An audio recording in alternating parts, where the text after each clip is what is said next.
तो प्यारे साथियों, व्याकरण शिक्षण की विधियां कंप्लीट करने के पश्चात आज इस वीडियो में हम गद्य शिक्षण की विधियों को कंप्लीट करेंगे। ठीक है, तो यह हमारा भाग कौन सा होगा? 14वां। तो सबसे पहले हमें जो भी टॉपिक हम पढ़ रहे हैं, हमें ये पता होना चाहिए कि हम इसे क्यों पढ़ रहे हैं, उसको हमारा पढ़ने का उद्देश्य क्या है। तो गद्य शिक्षण की विधियां स्टार्ट करने से पहले आपको ये पता होना चाहिए कि गद्य शिक्षण करवाया क्यों जाता है और इसका उद्देश्य क्या है। तो गद्य शिक्षण का उद्देश्य होता है ग्रहणम अभिव्यक्ति, अर्थात ग्रहण एवं अभिव्यक्ति। ग्रहण में आपने देखा होगा कि हमने दो भाषाई कौशलों को पढ़ा था। ग्रहण, हम ग्रहण किसके माध्यम से कर सकते हैं? या तो हम सुनकर ग्रहण कर सकते हैं या फिर हम पढ़कर ग्रहण कर सकते हैं। पिछले वाले वीडियो में मैंने ये बहुत ही अच्छी तरीके से आपको बताया है। अगर आप इनको पढ़ना चाहो तो मैंने इन सब वीडियो की एक प्लेलिस्ट बना दी है जिसमें क्रम वाइज ये वीडियो है। आप बिना डिस्टर्बेंस के वहां से इनको पढ़ सकते हैं। तो आप ग्रहण में कौन कौन से होंगे भाषाई कौशल? सुनकर, या तो हम सुनकर ग्रहण कर सकते हैं या फिर हम पढ़कर ग्रहण कर सकते हैं। अगला हमारा अभिव्यक्ति। अभिव्यक्ति का अर्थ है अपनी बातों को अभिव्यक्त करना। हम बोलकर अभिव्यक्त कर सकते हैं या फिर हम लिखकर अभिव्यक्त कर सकते हैं। तो गद्य शिक्षण के अंतर्गत क्या होता है? गद्य शिक्षण के अंतर्गत बातों को ग्रहण भी की जाती है और अभिव्यक्ति भी की जाती है। अगर आपसे ये पूछा जाए कि गद्य शिक्षण का उद्देश्य क्या है, तो गद्य शिक्षण का उद्देश्य होता है ग्रहणम अभिव्यक्ति। और बहुत बार ये क्वेश्चन पूछा भी गया है, गद्य शिक्षण हो या फिर हम जितने भी शिक्षण विधियां पढ़ेंगे, व्याकरण शिक्षण का उद्देश्य क्या है, गद्य शिक्षण का उद्देश्य क्या है, पद्य शिक्षण का उद्देश्य क्या है, और नाटक शिक्षण और कहानी शिक्षण को भी हम आगे पढ़ेंगे। तो आपको ये पता होना चाहिए कि इनका उद्देश्य क्या है, और ये बहुत बार एग्जाम में पूछा हुआ क्वेश्चन भी है। तो आपको पता चल गया गद्य शिक्षण का उद्देश्य क्या होगा? ग्रहणम एवं अभिव्यक्ति। आगे हम देखते हैं गद्य शिक्षण की विधियां। गद्य शिक्षण क्यों करवाया जाता है? गद्य शिक्षण होता क्या है? गद्य, सबसे पहले आपको पता होना चाहिए कि गद्य क्या होता है, और आपको ये पता भी होगा कि गद्य क्या होता है। हम सहज रूप से किसी भी बात को या फिर स्वाभाविक रूप से जो भी बातें हम अभिव्यक्त करते हैं वही क्या होती है? गद्य होती है। लेकिन अगर आप ऐसे मान लो आप किसी भी बात को या फिर किसी भी व्यवहार को आप गद्य नहीं कह सकते, वह जो भी व्यवहार आप कर रहे हैं या फिर जो भी आप सहज या फिर स्वाभाविक रूप से अपनी अभिव्यक्ति कर रहे हैं, वह एक क्रमबद्ध एवं स्पष्ट व व्यवस्थित होनी चाहिए। ठीक है, तो हर बात को आप गद्य नहीं कह सकते। गद्य आप उसी बात को या फिर उसी अभिव्यक्ति को आप गद्य कह सकते हैं जो कि व्यवस्थित एवं स्पष्ट हो। ठीक है, तो हमारा पहला पॉइंट है मनुष्य की सहज एवं स्वाभाविक अभिव्यक्ति का रूप ही क्या है? गद्य है। अगर आपसे पूछ लिया जाए कि गद्य क्या हो सकता है, तो मनुष्य की जो सहज एवं स्वाभाविक अभिव्यक्ति होती है, सहज एवं स्वाभाविक रूप से जो बातें या फिर जो विचार है मनुष्य अभिव्यक्त करता है, वही क्या है? गद्य है। अब ऐसे तो हो नहीं सकता कि प्रत्येक व्यक्ति काव्य या फिर कहानी के माध्यम से अपनी बातों को अभिव्यक्त करे, इतना पॉसिबल नहीं है। तो हम जितने भी अपनी अभिव्यक्ति देते हैं वो किसके माध्यम से देंगे? गद्य के माध्यम से देंगे। और ये भी नहीं हो सकता कि हम अपनी विचारों की अभिव्यक्ति पद्य के माध्यम से कर सकें, क्योंकि प्रत्येक व्यक्ति इतना सक्षम नहीं होता कि वह पद्य या फिर काव्य के माध्यम से अपने विचारों को अभिव्यक्त कर सके। तो आपको जिस भाषा में हम अपने, जैसे कि आप ये 3 लाइन, 2 या 2.5 लाइन है, इनको देख सकते हैं, क्या है? एक गद्य का ही रूप है। ठीक है, तो आपको समझ में आ गया गद्य क्या है? गद्य है मनुष्य की सहज एवं स्वाभाविक अभिव्यक्ति का रूप गद्य है। लेकिन साधारण व्यवहार की भाषा गद्य तभी कही जा सकती है जब वह व्यवस्थित और स्पष्ट हो। हम साधारण व्यवहार में जो भी अभिव्यक्त करते हैं, जो भी बातें हम अभिव्यक्त करते हैं, वह तभी गद्य कही जा सकती है जब वह क्या हो? व्यवस्थित एवं स्पष्ट हो। हम कुछ भी या फिर जो भी बातें अव्यवस्थित या फिर अस्पष्ट होती हैं, वह गद्य का रूप नहीं होती। ठीक है, तो आगे अगला पॉइंट है हमारा उद्देश्य, यानी गद्य शिक्षण का उद्देश्य क्या है? मैंने आपको बता दिया कि ग्रहण अभिव्यक्ति, यानी ग्रहण और अभिव्यक्ति ही क्या है? गद्य शिक्षण का उद्देश्य है। तो इसके पश्चात हम देखेंगे कुछ महत्वपूर्ण बातें जो कि गद्य से संबंधित हमारे एग्जाम में पूछी जाती हैं, और इनका भी आपको पता होना बहुत ही आवश्यक है। तो हमारा पहला पॉइंट है हम गद्य शिक्षण क्यों करवाते हैं। इसके बारे में हमें ये जानकारी आगे दी गई है कि हमें गद्य शिक्षण क्यों करवाना चाहिए, गद्य शिक्षण का लाभ क्या है और गद्य शिक्षण के अन्य उद्देश्य क्या है। तो हमारा पहला पॉइंट है शुद्ध पदों का ज्ञान एवं उच्चारण। शुद्ध पदों का ज्ञान एवं उच्चारण करवाने के लिए हमें बच्चों को गद्य शिक्षण करवाना चाहिए। हमारा सेकंड पॉइंट है नए नए शब्दों के प्रति आकर्षित करके छात्र में अभिरुचि पैदा करना। नए नए शब्दों के प्रति क्या करना?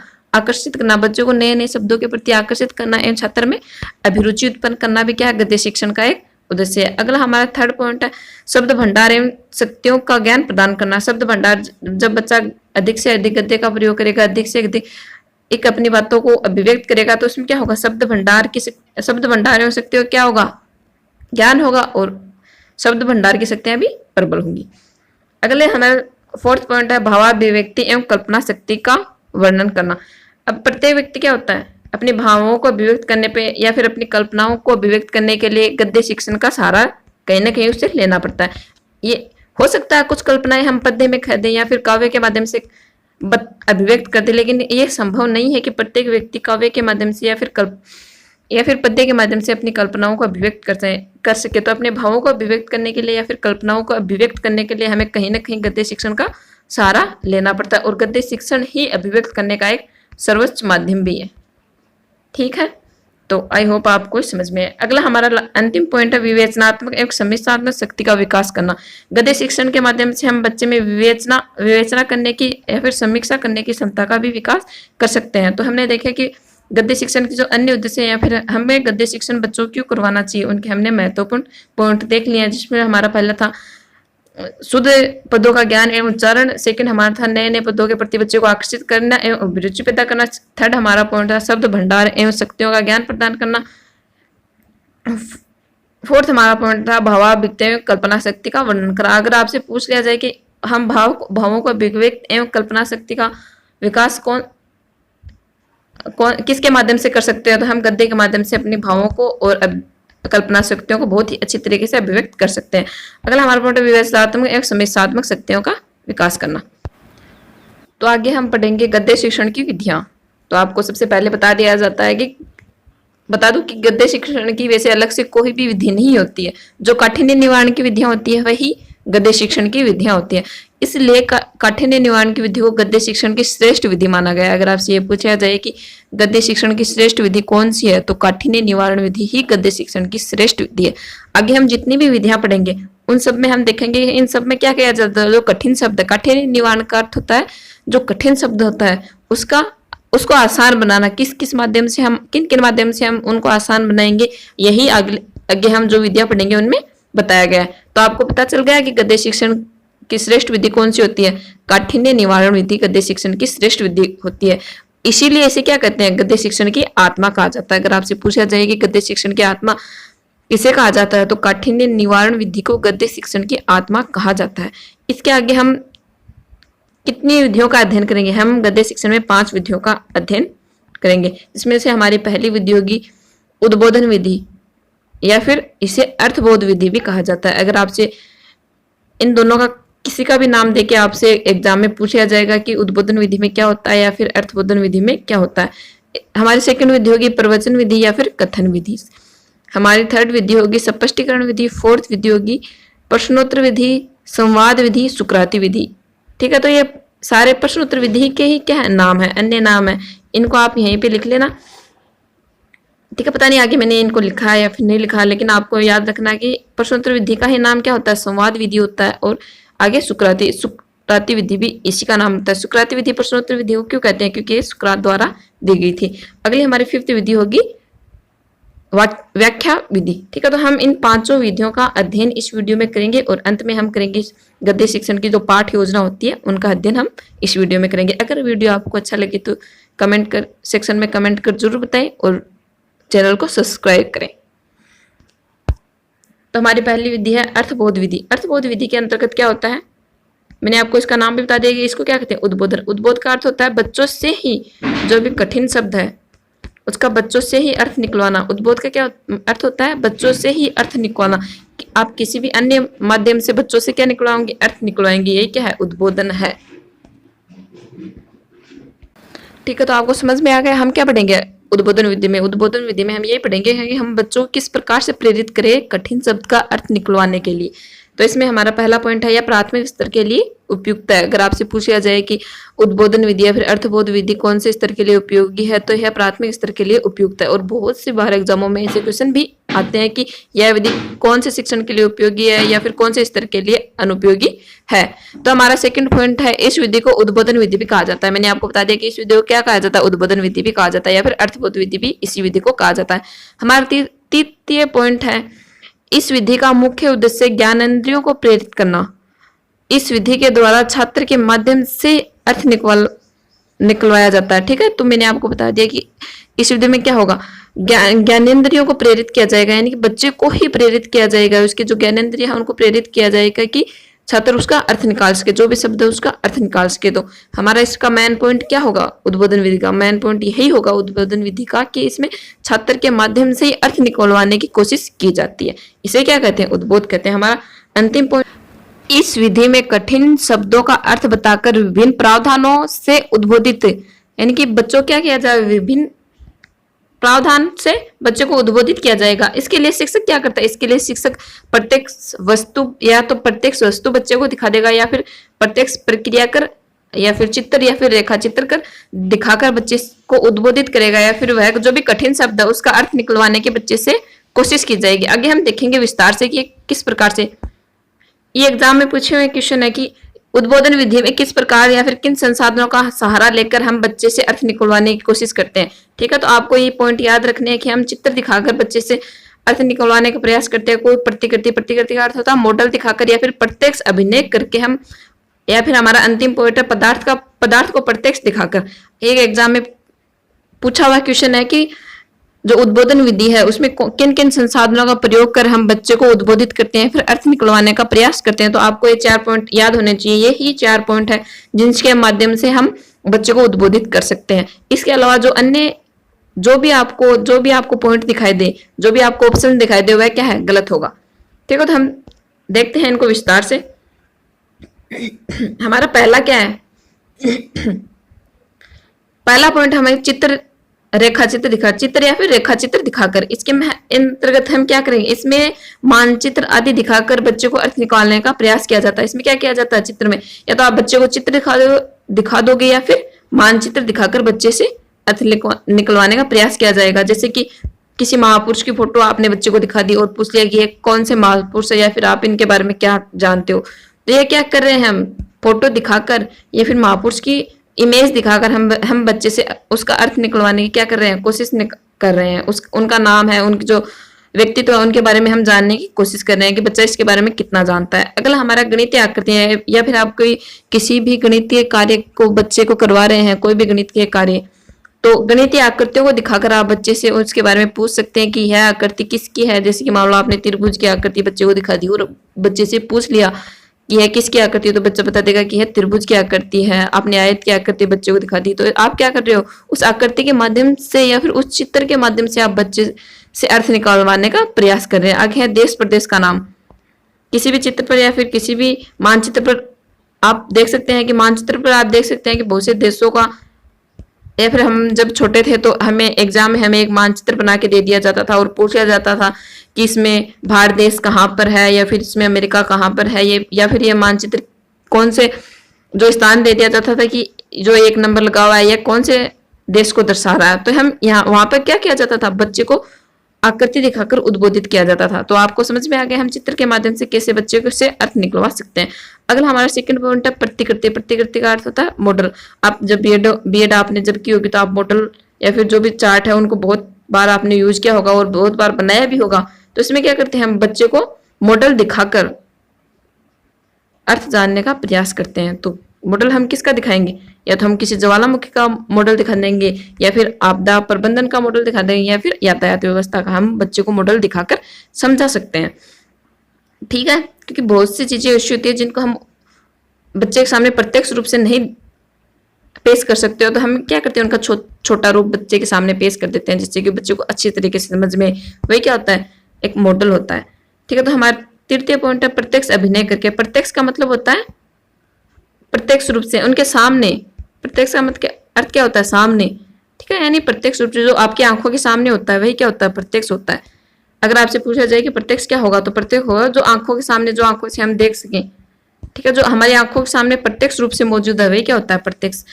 तो हमारा तृतीय पॉइंट क्या हो गया, प्रत्यक्ष अभिनय करके। प्रत्यक्ष अभिनय करके कैसे, हंसकर, गाकर, दौड़कर, पढ़कर या फिर लिखकर, ऐसी क्रियाएं करके हम बच्चे में उद्बोधन का कार्य कर सकते हैं। अगला हमारा फोर्थ पॉइंट है पदार्थ को प्रत्यक्ष दिखाकर। कोई भी पदार्थ है, जैसे कि आपको पूछना है कि है फूल किसका है, या फिर यह फल है या फिर फूल है। आपके हाथ में 2 है, मान लो ये एक तो फल है, और एक फूल है। आपने बच्चे से पूछा है कि इनमें से फल कौन सा है, फूल कौन सा है, तो ये क्या कर रहे हैं आप, प्रत्यक्ष पदार्थ दिखाकर आप बच्चे से अर्थ ग्रहण, बच्चे से प्रत्यक्ष पदार्थ दिखाकर आप बच्चे को उद्बोधित कर रहे हैं। ठीक है, तो आई होप आपको ये समझ में आए। आपको ये याद रखने हैं, इसमें चारों पॉइंट बहुत ही इंपॉर्टेंट है, एग्जाम में आपसे पूछा जा सकता है कि निम्न में से कौन सा है, उसके माध्यम से हम बच्चे में उद्बोधन का कार्य नहीं कर सकते। ठीक है, और पूछा हुआ भी है एग्जाम में। अगली हमारी सेकंड विधि, और आप देख सकते हैं कि हम जितनी भी विधियां पढ़ेंगे उनमें सब क्या कर रहे हैं, हम सब में हम क्या कर रहे हैं, काठिन्य निवारण का कार्य करेंगे, यानी कि जो कठिन शब्द है उनको आसान बनाने का हम कार्य करेंगे। ठीक है, तो अगली हमारी विधि है प्रवचन विधि या फिर कथन विधि। इस विधि में अध्यापक विभिन्न प्रकार की विधियों के द्वारा काठिन्य निवारण करता है। ठीक है, तो हम इसमें भी क्या करेंगे, विभिन्न प्रकार की परिविधियों के द्वारा हम काठिन्य निवारण करेंगे। अगर आपसे प्रवचन विधि के प्रकार पूछे जाए तो प्रवचन विधि के प्रकार कौन से होंगे, या तो हम अनुवाद करके बच्चे का काठिन्य निवारण करेंगे, या फिर कोश विधि के माध्यम से, या फिर टीका विधि के माध्यम से, या फिर परिभाषा विधि के माध्यम से हम बच्चे के जो कठिन शब्द है उनका निराकरण करेंगे। तो ये सब अगर आपसे इन सब के बारे में पूछा जाए कि टीका विधि का संबंध कौन से शिक्षण से है, तो गद्य शिक्षण से टीका विधि का संबंध है। अगर आपसे पूछा जाए कोश विधि का या फिर प्रवचन विधि का संबंध कौन से शिक्षण से है, तो इन सब का संबंध किससे है, गद्य शिक्षण से। आपको ये याद रखना होगा कि पद्य शिक्षण का संबंध या फिर गद्य शिक्षण का संबंध या फिर जो काव्य व्याकरण है उनका संबंध, उनमें हम किन किन शिक्षण विधियों को पढ़ते हैं, क्योंकि बहुत सी बार एग्जाम में ऐसे डायरेक्टली ऐसे क्वेश्चन पूछा जाता है कि व्याकरण से संबंध रखने वाली विधि कौन सी है। तो आपको ये पता होना चाहिए कि व्याकरण से संबंध रखने वाली विधियां कौन सी होती हैं, पद्य शिक्षण से संबंध रखने वाली शिक्षण विधियां कौन सी है, और गद्य शिक्षण से संबंध रखने वाली विधियां कौन सी है। बहुत सी शिक्षण विधियां इनमें क्या है, अलग अलग ही हैं, तो ये आपको याद होना चाहिए।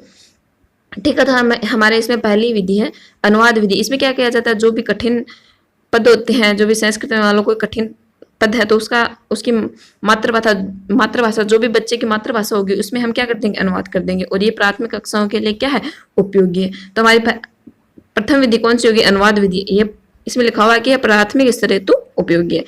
आगे है अध्यापक द्वारा संस्कृत के पदों का सरल मातृभाषा में अनुवाद किया जाता है। अगर कोई कठिन संस्कृत का पद है तो अध्यापक उसे क्या कर देता है, मातृभाषा में अनुवाद कर बच्चे को बता देता है। कोश विधि क्या होती है, उच्च स्तर हेतु उपयुक्त होती है। इसमें क्या है कि जो पर्याय शब्द द्वारा शब्दकोशों का ज्ञान कराना, जो भी आपस में सिमिलर शब्द होते हैं उनका शब्दकोशों के द्वारा ज्ञान करवाया जाता है। अगला हमारा थर्ड पॉइंट टीका विधि। टीका विधि में जो प्राचीन टीकाएं होते हैं, जो प्राचीन ग्रंथ होते हैं, ठीक है, या फिर प्राचीन जो टीका होती है, टीका का अर्थ होता है जो प्राचीन समय में जो भी पुस्तक होती थी उनको ही क्या कहते हैं, टीका कहते हैं। तो इसमें क्या जाएगा, टीका के माध्यम से बच्चे को काठिन्य निवारण किया जाएगा। तो टीका विधि में क्या होता है, अध्यापक प्राचीन टीका तथा भाषाओं का प्रयोग करता है। इसमें अध्यापक प्राचीन जो टीका होती है या फिर भाषाएं होती है उनका प्रयोग करता है। प्राचीन विधि है। आपसे पूछा जाएगी टीका विधि कौन सी है, तो प्राचीन विधि है टीका विधि। अगला हमारा फोर्थ पॉइंट है परिभाषा विधि। इसके अंतर्गत कोई भी अगर कठिन शब्द है बच्चे को समझ में नहीं आया तो परिभाषा देकर बच्चे को या फिर परिभाषा के साथ उदाहरण देकर बच्चे को समझा दिया जाता है। तो परिभाषित शब्दों को उदाहरण देकर समझाना ही क्या होता है, परिभाषा विधि होता है। तो अब तक हमने 2 विधियां कंप्लीट कर ली हैं। प्रथम हमारी विधि थी उद्बोधन विधि और सेकंड हमारी प्रवचन विधि। इसके आगे हमारी विधि है स्पष्टीकरण विधि।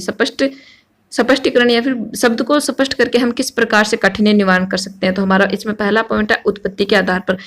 जैसे कि मान लो कोई भी शब्द है, उसकी उत्पत्ति का अर्थ होता है उसमें कौन सी संधि है, कौन सा समास है, कौन सा प्रत्यय है, कौन सा उपसर्ग है उस शब्द में, या फिर कौन सा संज्ञा पद है, कौन सा क्रियापद है। ये बताकर हम क्या कर सकते हैं, उस शब्द को बच्चे को अच्छी तरीके से समझा सकते हैं। जैसे कोई भी शब्द है, जैसे अभियुक्ति है, ठीक है, ये अभियुक्ति शब्द है बच्चे के सामने, तो आप अभि का अर्थ बच्चे को बता सकते हैं, युक्ति का अर्थ बच्चे को अलग करके बता सकते हैं। अब अभि उपसर्ग है या फिर प्रत्यय है, ये आप बच्चे को बता सकते हैं। इसमें कौन सी संधि का प्रयोग हुआ है, ये आप बच्चे को बता सकते हैं। तो उत्पत्ति किस प्रकार से हुई, ये सब बताना ही क्या होता है, उत्पत्ति के आधार पर स्पष्टीकरण होगा।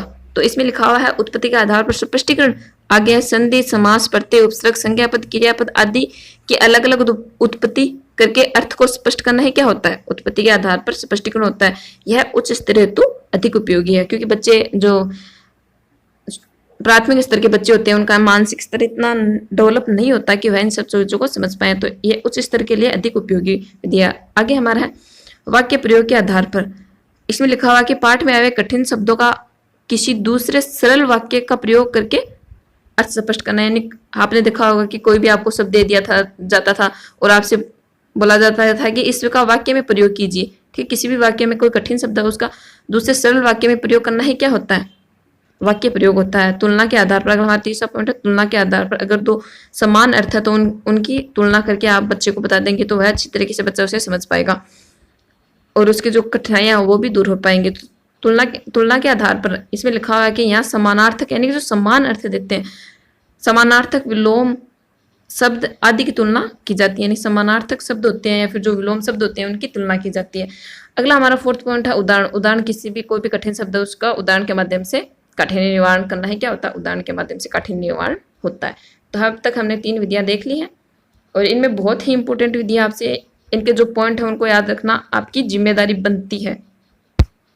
अगली हमारी 4th विधि है प्रश्नोत्तर विधि या फिर संवाद विधि। आप इसमें एक पॉइंट ऐड कर लेना कि यह विधि किनके द्वारा दी गई थी, सुक्रांत के द्वारा। जो प्रश्न अगर आपसे पूछा जाए कि प्रश्नोत्तर विधि के जनक कौन है तो सुक्रांत प्रश्नोत्तर विधि के जनक है और इसे सुक्रांति विधि भी कहते हैं। मैंने आपको स्टार्टिंग में बता दिया था कि प्रश्नोत्तर विधि क्या कहते हैं, सुक्रांत विधि भी कहते हैं। तो इसमें क्या जाता है, प्रश्नों के माध्यम से शिक्षक क्या करता है, प्रश्न पूछता है बच्चों से और उसके माध्यम से अपने पाठ के प्रवाह को आगे बढ़ाता है। तो इसका पॉइंट है शिक्षक विविध प्रश्नों के माध्यम से उत्तर प्राप्त करके पाठ के प्रवाह को आगे बढ़ाता है। बच्चे से लगातार वह क्वेश्चन पूछता रहता है और इससे क्या करता है, पाठ को आगे बढ़ाया जाता है। अगला हमारा 5th पॉइंट है व्याख्यान विधि। व्याख्यान विधि में क्या होता है, बच्चे की जितनी भी समस्या होती हैं, जो भी नया शब्द होता है उसको शिक्षक व्याख्यान के माध्यम से बच्चे को अध्ययन करवाता है। तो व्याख्यान विधि में क्या होगा, नए शब्द या वाक्य की व्याख्या के आधार पर, नए शब्द या वाक्य की व्याख्या अध्यापक के द्वारा की जाती है। ठीक है, तो हम आगे देखेंगे गद्य पाठ योजना। किसी भी जब शिक्षक गद्य पाठ को पढ़ाना स्टार्ट करेगा तो उससे पहले वह एक पाठ योजना तैयार करेगा, उसे ही हम क्या कहेंगे, गद्य पाठ योजना कहेंगे। तो गद्य पाठ योजना में जो जो उनकी महत्वपूर्ण बिंदु होगी उनका हम अध्ययन करेंगे। तो गद्य पाठ को स्टार्ट करने से पहले शिक्षक को यह पता होना चाहिए कि बच्चे में कितना पूर्व ज्ञान है और जो पूर्व ज्ञान का जानकारी शिक्षक प्राप्त करेगा वह किसके माध्यम से करेगा, प्रस्तावना के माध्यम से करेगा। आपको पता होगा कि सबसे पहले टीचर का एक कर्तव्य बनता है कि किसी भी पाठ को पढ़ाने से पहले उन टीचर को ये या फिर अध्यापक को ये पता होना चाहिए कि बच्चे को इसके बारे में पहले से कितना ज्ञान है। उसके जो पूर्व ज्ञान है उसको नवीन ज्ञान के साथ जोड़कर बच्चे को अध्ययन करवाना चाहिए, जिससे कि बच्चा अधिक अच्छी तरीके से समझ पाए। ठीक है, तो हमारा पाठ योजना का पहला बिंदु क्या है, पूर्व ज्ञान परीक्षण। यानी कि सबसे पहले बच्चे का पूर्व ज्ञान का परीक्षण करना चाहिए और पूर्व ज्ञान का परीक्षण हम किसके माध्यम से करेंगे, प्रस्तावना के माध्यम से करेंगे। इसमें प्रस्तावना क्या होता है, 5 प्रश्न होते हैं और अंतिम प्रश्न क्या होता है, समस्यात्मक होता है, क्योंकि वो बच्चे को नहीं आता और जो समस्यात्मक प्रश्न होता है उससे ही हम अपने पाठ को स्टार्ट करते हैं। तो हमें प्रस्तावना के माध्यम से बच्चे के समस्यात्मक जो भी बिंदु है उनके बारे में हमने अध्ययन कर लिया और उस जो भी समस्यात्मक बिंदु था उसका एक उद्देश्य कथन, यानी कि हम इसे क्यों पढ़ रहे हैं उसके बारे में बच्चे को बता दिया, तो वह क्या हो गया, उद्देश्य कथन हो गया। ठीक है, आपको समझ में आ गया। सबसे पहले हमने पूर्व ज्ञान का परीक्षण किया, उसके बाद में हमने प्रस्तावना बच्चे को बताई और प्रस्तावना से जो भी बच्चे की समस्यात्मक जो बिंदु आया उसके बारे में हमने बच्चे को बताया कि हम इसका अध्ययन क्यों कर रहे हैं या फिर इसका अध्ययन का हमारा उद्देश्य क्या है। तो यह क्या हो गया, उद्देश्य कथन हो गया। उद्देश्य कथन होने के बाद उस जो भी पाठ बच्चे को पढ़ाया जा रहा था, जो भी विषय वस्तु बच्चे को पढ़ाई जा रही थी उसका प्रस्तुतिकरण होगा। ठीक है, प्रस्तुतिकरण किस प्रकार से होगा, प्रस्तुतिकरण इस प्रकार से होगा कि शिक्षक सबसे पहले आदर्श वाचन करेगा। आपसे पूछा जाए कि आदर्श वाचन किसके द्वारा होता है, तो शिक्षक ही आदर्श वाचन करता है, छात्र कभी भी आदर्श वाचन नहीं करते। तो शिक्षक क्या करेगा, सबसे पहले पाठ को बच्चों को बताएगा और उसके बाद बच्चे क्या करेगा, उसका अनुकरण करेंगे। अगर आपसे पूछा जाए कि अनुकरण वाचन किसके द्वारा होता है, तो हमेशा अनुकरण वाचन छात्रों के द्वारा होगा। ठीक है, तो हमारे 5 पॉइंट हो गए कि शिक्षक द्वारा आदर्श वाचन करवाया जाता है और छात्रों द्वारा अनुकरण वाचन होगा। इसके बाद जो भी अशुद्धियां बच्चे कर रहे हैं या फिर जो भी कठिन शब्द है उनका काठिन्य निवारण किया जाएगा। काठिन्य निवारण होने के बाद बोध प्रश्न पूछे जाएंगे। बोध प्रश्न यानी जो भी सृजनात्मक बच्चों में सृजनात्मक कौशल का विकास करें, सोचने की इस क्षमता का विकास करें, वो कौन से प्रश्न होते हैं, बोध प्रश्न होते हैं। अगला हमारा पॉइंट होता है मौन वाचन। बोध प्रश्न के बाद बच्चों से मौन वाचन करवाया जाता है। मौन वाचन के पश्चात विचार विश्लेषण किया जाता है कि अब तक हमने पढ़ा हुआ हमें कितना याद हो गया, कितना याद नहीं हुआ, यही विचार विश्लेषण किया जाता है। विचार विश्लेषण के बाद सार कथन में जो भी पाठ होता है उसको संक्षिप्त रूप में, जो भी विषय वस्तु बच्चे को पढ़ाई गई उसको संक्षिप्त रूप में एक बार फिर से शिक्षक द्वारा बताया जाता है। ये क्या होता है? सार कथन होता है या फिर संक्षिप्तीकरण होता है। अगला हमारा 11वां पॉइंट है पुनः पुनरावृत्ति प्रश्न। अब तक हमने क्या कर लिया? सारे पाठ को हमने, जितना भी हमारा पाठ था उसका हमने काठिन्य निर्माण कर लिया, शिक्षक द्वारा बता दिया गया बच्चों को, और मौन वाचन भी बच्चों द्वारा कर लिया गया। तो अब हम क्या करेंगे? अंत में हम एक बार फिर से जो पाठ है उनके प्रश्नों का पुनरावृत्ति करेंगे, ठीक है। और सबसे अंत में क्या करेंगे? गृह कार्य देंगे। गृह कार्य हम बच्चों को लिखित रूप में भी दे सकते हैं या फिर मौखिक रूप में भी बच्चे को हम दे सकते हैं। लिखित रूप में ऐसे बोल दिया जाएगा कि कल आप इस पाठ के प्रश्न करके लाओगे, या फिर मौखिक रूप में आपने बोल दिया कल आपको ये पाठ के प्रश्न उत्तर याद करके लाने। तो आपको समझ में आ गया बच्चे हम गद्य पाठ के अंतर्गत कौन कौन से कार्य करते हैं। और आपको ये पॉइंट है 9 नंबर का पॉइंट, ये आपको बहुत ही याद रखना बहुत ही जरूरी है, क्योंकि गद्य हम पढ़ते बढ़ेंगे तो इसके स्थान पर बहुत अलग पॉइंट आएगा। तो आपको याद रखना जरूरी है कि जो विचार विश्लेषण का कार्य है वह कौन से शिक्षण में करवाया जाता है। तो यह गद्य ओनली फॉर गद्य शिक्षण में ही करवाया जाएगा, ठीक है। तो ये इससे जो अगला वाला वीडियो होगा उसमें हम पद्य शिक्षण की विधियां पढ़ेंगे, तो आपको ये फिर से समझ में आ जाएगा कि मैंने ऐसा क्यों बोला था। मैं आपको वहां पे अच्छी तरीके से इसको समझा दूंगी, ठीक है। तो धन्यवाद। अगर आपको वीडियो अच्छा लगे तो वीडियो को लाइक शेयर एंड सब्सक्राइब जरूर करें। धन्यवाद।